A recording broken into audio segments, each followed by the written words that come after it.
ព្រះអង្គជាកម្លាំងនៃខ្ញុំអំណររបស់ព្រះអង្គជាកម្លាំងនៃខ្ញុំព្រះអំណររបស់ព្រះអង្គជាកម្លាំងនៃខ្ញុំទ្រង់ផ្ដល់ទឹករស់ឲ្យខ្ញុំហើយខ្ញុំមិនស្រេកទេ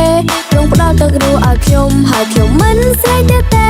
ទ្រង់ផ្ដល់ទឹករស់ឲ្យខ្ញុំហើយខ្ញុំមិនស្រេកទេព្រះអំណររបស់ព្រះអង្គជាកម្លាំងនៃខ្ញុំបើអ្នកចង់បានអំណរទៅទាំងព្រះយេស៊ូវជាមុនបើអ្នកចង់បានអំណរទៅអធិស្ឋានរាល់ថ្ងៃ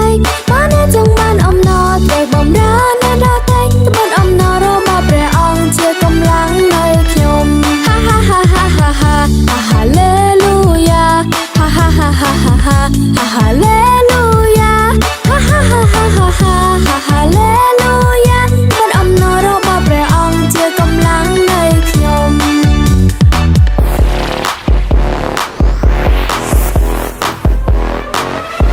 អំណររបស់ព្រះអង្គជាកម្លាំងនៃខ្ញុំអំណររបស់ព្រះអង្គជាកម្លាំងនៃខ្ញុំអំណររបស់ព្រះអង្គជាកម្លាំងនៃខ្ញុំព្រះអំណររបស់ព្រះអង្គជាកម្លាំងនៃខ្ញុំទ្រង់ផ្ដល់ទឹករស់ឲ្យខ្ញុំហើយខ្ញុំមិនស្រេកទេទ្រង់ផ្ដល់ទឹករស់ឲ្យខ្ញុំហើយខ្ញុំមិនស្រេកទេ